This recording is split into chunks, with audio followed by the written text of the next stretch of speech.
ವೀಕ್ಷಕ ಬಾಂಧವರೇ ನಮಸ್ಕಾರ. ಈ ದಿನ ಒಂದು ವಿಶೇಷವಾದಂತಹ ಸೊಪ್ಪಿನ ಖಾದ್ಯವನ್ನು ತಂಬುಳಿಯನ್ನು ನಾವು ಮಾಡ್ತಾ ಇದ್ದೇವೆ. ಭಾಳಷ್ಟು ಜನ ವೀಕ್ಷಕರು ಸೊಪ್ಪುಗಳ ಬಗ್ಗೆ ನಾವು ವಿಡಿಯೋ ಮಾಡಿ ತೋರಿಸಿದಾಗ ಸೊಪ್ಪನ್ನು ಹೇಗೆ ಕಲೆಕ್ಟ್ ಮಾಡ್ತೀರಿ, ಅದರಿಂದ ಹೇಗೆ ಪದಾರ್ಥವನ್ನು ತಯಾರು ಮಾಡ್ತೀರಿ ಅನ್ನೋದನ್ನು ವಿಡಿಯೋ ಮಾಡಿ ಅಂತೇಳಿ ಕಾಮೆಂಟ್ ಮಾಡಿದ್ರಿ. ಹಾಗಾಗಿ ಇವತ್ತು ನಾವು ಒಂದು ವಿಶೇಷವಾದ ಸೊಪ್ಪಿನ ಒಂದು ತಂಬುಳಿಯನ್ನು ಮಾಡ್ತಿದ್ದೀವಿ. ಇದು ಎಷ್ಟು ಒಂದಲ್ಲ ನೂರಾರು ಉಪಯೋಗಗಳನ್ನು ಹೊಂದಿದೆ. ಇದು ಜೀರ್ಣಶಕ್ತಿಯನ್ನು ಹೆಚ್ಚು ಮಾಡುತ್ತೆ, ಚರ್ಮದ ಆರೋಗ್ಯವನ್ನು ಹೆಚ್ಚು ಮಾಡುತ್ತೆ, ಜ್ಞಾಪಕ ಶಕ್ತಿಯನ್ನು ಹೆಚ್ಚು ಮಾಡುತ್ತೆ, ಮಕ್ಕಳಿಗೆ ತುಂಬ ಅತ್ಯುತ್ತಮವಾದದ್ದು. ಹಾಗಾಗಿ ನಾವೆಲ್ಲರೂ ಕೂಡ ಇದನ್ನು ಉಪಯೋಗಿಸಬೇಕಾದ್ದು. ಬೇಸಿಗೆಯಲ್ಲಿ ಅತ್ಯಂತ ತಂಪಾಗಿರ್ತಕ್ಕಂಥದ್ದು. ಹಾಗಾಗಿ ನಾವು ಇದನ್ನು ಹೆಚ್ಚು ಹೆಚ್ಚು ಉಪಯೋಗಿಸೋಣ, ನಮ್ಮ ನರಮಂಡಲವನ್ನು ಸದೃಢವಾಗಿ ಇಟ್ಕೊಳ್ಳೋಣ ಅಂತ ಹೇಳ್ತಾ ಎಲ್ಲರೂ ಕೂಡ ಈ ವಿಡಿಯೋವನ್ನು ನೋಡೋಣ ಸ್ನೇಹಿತರೆ. ಇದರಲ್ಲಿ ಎರಡು ರೀತಿಯಾದಂತಹ ಒಂದೆಲಗ ಅಥವಾ ಬ್ರಾಹ್ಮಿ ಸೊಪ್ಪು ಇದೆ. ಒಂದು ನಾಟಿ ಬ್ರಾಹ್ಮಿ ಸೊಪ್ಪು, ನಾವೀಗ ಬಳಸ್ತಾ ಇರೋದು ನಾಟಿ. ಇನ್ನೊಂದು ಹೈಬ್ರಿಡ್ಡು, ಈ ಹಸಿರ ಕಾಣ್ತಾ ಇದೆಯಲ್ಲ, ಇದೆಲ್ಲ ಹೈಬ್ರಿಡ್ ತೋಟಗಳಲ್ಲಿ ಮಲ್ಚಿಂಗಿಗೆ ಬಳಸ್ತಾರೆ ಸ್ನೇಹಿತರೆ. ಮತ್ತು ನಮ್ಮ ಮನೆಯಲ್ಲಿ ಒಂದೆಲಗ ತಂಬುಳಿ ಅಥವಾ ಬ್ರಾಹ್ಮಿ ತಂಬುಳಿಯನ್ನು ಮಾಡ್ತಾಯಿದ್ದಾರೆ. ಇದು ಬೇಸಿಗೆ ಕಾಲದಲ್ಲಿ ತುಂಬ ಉತ್ತಮವಾದಂತಹ ಒಂದು ತಂಬುಳಿ. ಈ ಬಗ್ಗೆ ಏನೇನು ಮಾಡಬೇಕು ಅನ್ನೋದನ್ನು ವಿವರಣೆ ಕೊಡ್ತಾ ಮಾಡ್ತಾರೆ. ಮೇಡಮ್ ಹೇಳ್ತಾ ಮಾಡಿ. ಕಡಲೆಬೇಳೆ ಸ್ವಲ್ಪ.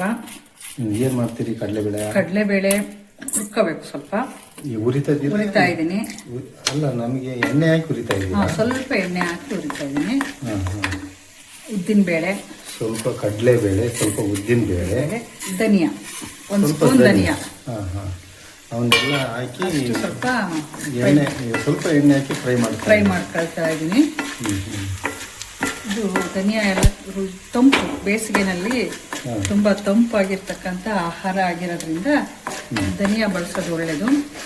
ಮತ್ತು ಬ್ರಾಹ್ಮಿ ಮಾತ್ರ ತುಂಬ ಒಳ್ಳೆಯದು ಆರೋಗ್ಯಕ್ಕೆ, ಮತ್ತು ನಮ್ಮ ಜ್ಞಾಪಕ ಶಕ್ತಿಯನ್ನು ವೃದ್ಧಿಸ್ಕೊಳ್ಳಿಕ್ಕೆ, ಚರ್ಮದ ಕಾಂತಿಯನ್ನು ಹೆಚ್ಚಿಸ್ಕೊಳ್ಳಿಕ್ಕೆ ಇದಕ್ಕೆಲ್ಲ ಬ್ರಾಹ್ಮಿ ತುಂಬ ಒಳ್ಳೆಯದು. ಒಂದೆರಡು ಹಸಿಮೆಣಸಿನ್ಕಾಯಿ, ಅದ್ರ ಜೊತೆ ಹಸಿಮೆಣಸಿನ್ಕಾಯಿ ನೋಡ್ಕೊಳ್ತಾ ಇದ್ದೀನಿ. ಹಸಿಮೆಣಸಿನ್ಕಾಯಿ ಸಪ್ರೇಟ್ ಹುರ್ಕೊಳ್ತಾರೆ, ನೀವು ಅದ್ರೊಳಗೆ ಹಾಕಿ ಇರ್ಬೋದಾ? ತೊಂದರೆ ಇಲ್ವಾ? ತೊಂದರೆ ಏನಿಲ್ಲ. ಬ್ರಾಹ್ಮಿ ಸೊಪ್ಪು ಸ್ವಲ್ಪ ತೊಳೆಸ್ಕೊಂಡಿದ್ದೀನಿ. ಬ್ರಾಹ್ಮಿ ಸೊಪ್ಪು ಇರೋದೆಲ್ಲ ಹಾಕ್ಬಿಟ್ಟು ಸ್ವಲ್ಪ ಬಾಡಿಸ್ಕೊಳ್ತೀನಿ. ಹಸಿ ಆಗುತ್ತೆ ಅಂತ ಹೇಳಿ ಸ್ವಲ್ಪ ಬಾಡಿಸ್ಕೊಳ್ತಾ ಇದ್ದೀನಿ. ಈಗ ಅದರೊಳಗೆ ಹಾಕಿ ಬಾಡಿಸ್ತಾ ಇದ್ದೀನಿ. ನಾವು ಕೇಳಿದಂಗೆ ಎಲ್ಲ ಸಪ್ರೇಟಾಗಿ ಮಾಡ್ಕೊಳ್ತಾರೆ, ನೀವೇನು ಎಲ್ಲ ಒಟ್ಟಿಗೆ ಮಿಕ್ಸ್ ಮಾಡ್ಕೊಂಡು ನಡೆಯುತ್ತೆ. ಈಗ ಹೇಳಿ. ಸ್ವಲ್ಪ ತೆಂಗಿನಕಾಯಿ ತಂಬುಳಿಗೆ ಇನ್ನೂ ರುಚಿಯನ್ನು ಕೊಡುತ್ತೆ. ಒಟ್ಟಿನಲ್ಲಿ ಫ್ರೈ ಮಾಡ್ಬೇಕಾದ್ರೆ ನೀವು ಒಂದಾದ್ಮೇಲೆ ಹಾಕ್ಕೊಂತ ಫ್ರೈ ಮಾಡ್ಕೊಂತಾನೆ ಹೋಗ್ತಾ ಇದ್ದೀರಿ. ಸರಿ. ಇದಿಷ್ಟು ಮಿಕ್ಸಿಗೆ ಹಾಕ್ಕೊಂಡು ಸ್ನೇಹಿತರೆ, ಈಗ ನೀವೆಲ್ಲರೂ ಸೊಪ್ಪನ್ನು ಹೆಂಗೆ ಕಲೆಕ್ಟ್ ಮಾಡಿದ್ರಿ, ಎಲ್ಲಿಂದ ಕಲೆಕ್ಟ್ ಮಾಡಿದ್ರಿ, ಅದನ್ನು ಹೇಗೆ ತಯಾರು ಮಾಡ್ತಾರೆ, ತಂಬುಳಿ ಹೇಗೆ ಮಾಡ್ತಾರೆ, ಪದಾರ್ಥ ಹೇಗೆ ಮಾಡ್ತಾರೆ, ಅದ್ರ ಬಗ್ಗೆ ವಿಡಿಯೋ ಮಾಡಿ ಅಂತೇಳಿ ಕೇಳಿದ್ವಿ. ಹಾಗಾಗಿ ಇವತ್ತಿನ ದಿನ ನಾವು ಆ ಬ್ರಾಹ್ಮಿ ಸೊಪ್ಪಿನ ತಂಬುಳಿ ಮಾಡೋದನ್ನು, ಆ ಸೊಪ್ಪನ್ನು ಕಲೆಕ್ಟ್ ಮಾಡಿದ್ದು ನಮ್ಮದೇ ಮನೆಯಲ್ಲಿ ಒಂದು ಪಾಟಲ್ಲಿ ನಾವು ಬೆಳೆಸಿರುವಂತಹ ಬ್ರಾಹ್ಮಿ ಸೊಪ್ಪು. ತುಂಬ ಅತ್ಯುತ್ತಮವಾದದ್ದು. ಅದು ಸಿಕ್ಕೋದೇ ಅಪರೂಪ. ಅಂಥದ್ದು ಸದ್ಯ ಹೇಗೋ ನಮ್ಮ ಪಾಟಲ್ಲಿ ಉಳ್ಕೊಂಡಿದೆ. ಅದನ್ನು ನಾವು ಇವತ್ತು ತಂಬುಳಿ ಮಾಡ್ತಾಯಿದ್ದೀವಿ. ಇನ್ನೊಂದು ಅದೇ ಸೊಪ್ಪು ಜಾತಿದು ಇನ್ನೊಂದು ಎಂತಂದ್ರೆ ಅದು ಕೂಡ ಕಾಡು ಒಂದೆಲಗ ಅಂತಲ ಅಥವಾ ನಾಟಿ ಒಂದೆಲಗ ಅಂತ. ಇದು ನಾಟಿ ಒಂದೆಲಗ ಮಾಡ್ತಾ ಇರೋದು. ಅದು ಹೈಬ್ರಿಡ್ ಒಂದೆಲಗ, ಅದರಲ್ಲೂ ಚಟ್ನಿ ಮಾಡಬಹುದು. ಹೈಬ್ರಿಡ್ ಒಂದೆಲಗದಲ್ಲಿ ನಾವು ಅದರಲ್ಲಿ ಕೂಡ ಚಟ್ನಿ ಎಲ್ಲ ಮಾಡಬಹುದು. ಅದು ಕಳೆ ನಿವಾರಕವಾಗಿ ತೋಟಗಳೆಲ್ಲ ಬೆಳೆಸ್ತೇವೆ. ಮಲ್ಚಿಂಗಿಗೋಸ್ಕರ ಅದನ್ನ ಬೆಳೆಸ್ಬೋದು. ಹಾಕ್ಬಿಟ್ರೆ ತೋಟಕ್ಕೆ ಆವರಿಸ್ಕೊಂಡ್ಬಿಡುತ್ತೆ. ಅದನ್ನು ಕೂಡ ನಾವು ಪದಾರ್ಥ ಮಾಡಲಿಕ್ಕೆಲ್ಲ ಬಳಸ್ಬೋದು ಸ್ನೇಹಿತರೆ. ತಾವೆಲ್ಲವನ್ನು ಈಗ ಮಿಕ್ಸಿ ಮಾಡ್ಕೊಳ್ತಾ ಇದ್ದೀರಾ? ಗ್ರೈಂಡ್ ಮಾಡ್ತಾ ಇದ್ದೀರಿ. ಗ್ರೈಂಡ್ ಮಾಡ್ಕೊಳ್ಳಿ.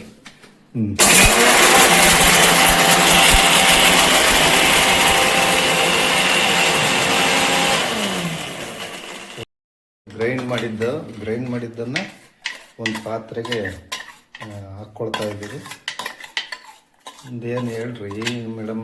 ಮಿಕ್ಸಿಗೆ ಹಾಕೊಂಡಿರೋದನ್ನ ಹಾಕೊಂಡಿದೀನಿ. ಅದಕ್ಕೆ ಸ್ವಲ್ಪ ಒಗ್ಗರಣೆ ಕೊಡ್ತೀನಿ. ಸಾಸಿವೆ, ಈರುಳ್ಳಿ, ಒಗ್ಗರಣೆನ ಕೊಟ್ಟಿದ್ದಕ್ಕೆ ಹಾಕಿದ್ರೆ ಮುಗೀತು. ಸರಿ, ಈಗ ಎಕ್ಸ್ಟ್ರಾ ನೀರನ್ನು ಹಾಕೊಳ್ಳೋದಕ್ಕಿಂತ ಮೊಸರು, ಸ್ವಲ್ಪ ಹುಳಿ ಮೊಸರನ್ನ ಹಾಕೊಂಡ್ರೆ ಇನ್ನೂ ಚೆನ್ನಾಗಿರುತ್ತೆ. ಹಾಕ್ತೀನಿ ಅದನ್ನು ಸ್ವಲ್ಪ. ಬೇರೆ ನೀರು ಹಾಕೋದ್ಕಿಂತ ಈ ಗ್ರೈಂಡ್ರಿಗೆ ಅಥವಾ ಈ ಜಾರಿಗೆ ಸ್ವಲ್ಪ ನೀರು ಹಾಕಿಬಿಟ್ಟು ಅದನ್ನು ವಾಶ್ ಮಾಡ್ಕೊಂಡು ಹಾಕ್ಕೊಳ್ಳೋದು ಉತ್ತಮ. ಈಗ ಮತ್ತೆ ಒಗ್ಗರಣೆ ಕೊಡ್ತಾ ಇದ್ದೀರಿ. ಏನು ಒಗ್ಗರಣೆ? ಸಾಸಿವೆ, ಕರಿಬೇವು.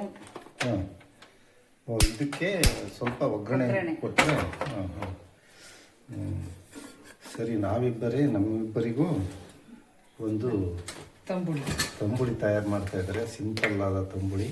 ಇವತ್ತು ಸಾಕಷ್ಟು ಸಂಸಾರಗಳಲ್ಲಿ ಗಂಡ ಗುಂಡಿ ಇಬ್ಬರೇ ಇರೋವಂಥದ್ದು ಜಾಸ್ತಿ.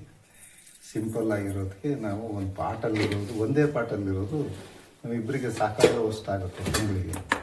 ಹಾಗಾಗಿ ಸ್ನೇಹಿತರೆ, ನೀವು ಕೂಡ ಈ ಬ್ರಾಹ್ಮಿಯನ್ನು ಪಾಟಲ್ಲಿ ಬೆಳ್ಕೊಳ್ಳಿ.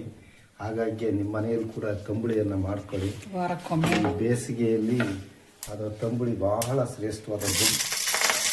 ನಮ್ಮ ಜಠರವನ್ನು ತಂಪು ಮಾಡುವಂತಹ, ಜೀರ್ಣಕ್ರಿಯೆಯನ್ನು ಸರಾಗವಾಗಿ ಮಾಡುವಂತಹ ಉತ್ತಮ ಗುಣವನ್ನು ಇದರಲ್ಲಿದೆ. ಜ್ಞಾಪಕ ಶಕ್ತಿನೂ ಕೂಡ ತುಂಬ ವೃದ್ಧಿಯಾಗುತ್ತೆ. ಚರ್ಮದ ಕಾಂತಿಯನ್ನ ಮಕ್ಕಳಿಗೆ ಭಾಳ ಒಳ್ಳೆಯದು.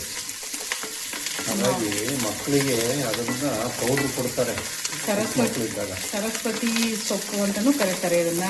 ಬ್ರಾಹ್ಮಿ ಸೊಪ್ಪು, ಒಂದೆಲಗ ಸೊಪ್ಪು ನೆನಪಿನ ಶಕ್ತಿಯನ್ನು ಹೆಚ್ಚು ಮಾಡುತ್ತೆ ಅನ್ನೋ ಒಂದು ಭಾವನೆ ಇದೆ. ಸಂಸ್ಕೃತದಲ್ಲಿ ಮಂಡೂಕ ಅಂತಾನೂ ಕರೀತಾರೆ. ಇದಕ್ಕೆ ಸಂಸ್ಕೃತದಲ್ಲಿ ಮಂಡೂಕ ಅಂತ. ಇದು ಸಾಮಾನ್ಯವಾಗಿ ಹೊಲಗಳಲ್ಲೆಲ್ಲ ಸಿಕ್ಕೋದು ಕಡಿಮೆ. ಜೌಗು ಪ್ರದೇಶದಲ್ಲಿ ಸಿಗುತ್ತೆ. ನೀರು ಯಾವಾಗಲೂ ಹರಿತಾ ಇರಬೇಕು. ಅಡಿಕೆ ತೋಟಗಳು ಮತ್ತೆ ತಂಪಾಗಿರ್ತಕ್ಕಂತಹ ಜಾಗದಲ್ಲಿ ಹೆಚ್ಚಾಗಿ ಇದು ತಂಪಾಗಿರ್ಬೇಕು. ಸ್ವಲ್ಪ ನೀರು ಯಾವಾಗ್ಲೂ ಹಸಿ ಇರಬೇಕು. ಮಲೆನಾಡಲ್ಲಿ ಮತ್ತೆ ತೀರ ಪ್ರದೇಶಗಳಲ್ಲಿ ಜಾಸ್ತಿ ಇರುತ್ತೆ. ಇದಕ್ಕೆ ಸ್ವಲ್ಪ ರುಚಿಗೆ ತಕ್ಕಷ್ಟು ಉಪ್ಪು ಇದಕ್ಕೆ. ಸರಿ, ತಂಬುಳಿಗೆ ಹಾಕ್ತಾ ಇದ್ದೀವಿ. ತಂಬುಳಿ ರೆಡಿ ಆಯ್ತು. ತಂಬುಳಿ ಈಗ ಒಗ್ಗರಣೆಯನ್ನು ಇದಕ್ಕೆ ಮಿಕ್ಸ್ ಮಾಡಿದ್ರೆ ರೆಡಿನಾ? ಅಷ್ಟೇ.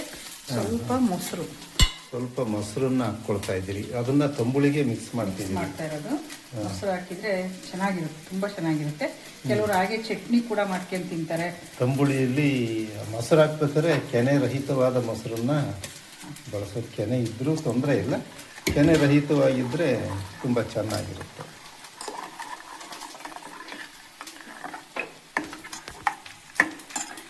ಮೇಡಮ್, ಈಗ ಇದಕ್ಕೆ ಒಗ್ಗರಣೆಯನ್ನು ಮಿಕ್ಸ್ ಮಾಡಿದರೆ ಆಯಿತಾ? ಓಕೆ. ಕಬ್ಬಿಣದ ಬಾಣಲಿಲಿ ಹಾಕಿರೋಂತಹ ಕಬ್ಬಿಣದ ಬಾಣಲಿಯಲ್ಲಿ ಒಗ್ಗರಣೆ ಹಾಕಿರೋ ವಿಶೇಷತೆ ಏನು?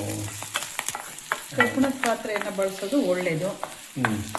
ಇಂಡಾಲಿಯಂ ಬಳಸೋದ್ರಿಂದ ಕ್ಯಾನ್ಸರ್ ಅಂತ ಕಾಯಿಲೆಗಳು. ಅಲ್ಯೂಮಿನಿಯಂ ಮತ್ತು ಇಂಡಾಲಿಯಂ ಪಾತ್ರೆಗಳನ್ನು ನಾವು ಬಳಸೋದೇ ಇಲ್ಲ, ಬಿಟ್ಟು ಅದ್ರ ಬಗ್ಗೆ ನಮಗೆ ಅರಿವು ಮೂಡಿದ ಮೇಲೆ ಬಳಸೋದನ್ನು ನಿಲ್ಲಿಸಿದ್ದೀವಿ.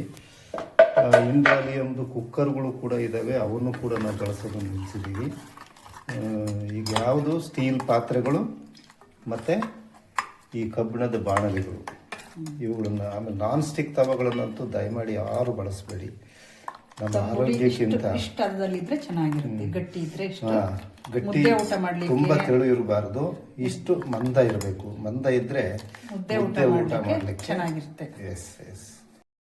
ಇಂಥ ರುಚಿಕಟ್ಟಾದ ತಂಬುಳಿಯೊಂದಿಗೆ ಒಂದು ಮುದ್ದೆ ಊಟ ಮಾಡೋರು 2 ಮುದ್ದೆ ಊಟ ಮಾಡ್ಬೋದು ಸ್ನೇಹಿತರೆ. ಅಷ್ಟು ರುಚಿಕಟ್ಟಾಗಿರುತ್ತೆ. ಅದರ ಸ್ವಾದನೇ ವಿಶೇಷ. ಒಮ್ಮೆ ಮಾಡಿ ನೋಡಿ. ದಯಮಾಡಿ ನಿಮ್ಮ ಅಭಿಪ್ರಾಯವನ್ನು ಕಾಮೆಂಟ್ ಮಾಡಿ ತಿಳಿಸಿ ಸ್ನೇಹಿತರೆ. ಇದುವರೆಗೆ ವೀಕ್ಷಣೆ ಮಾಡಿದ ತಮ್ಮೆಲ್ಲರಿಗೂ ಧನ್ಯವಾದಗಳು.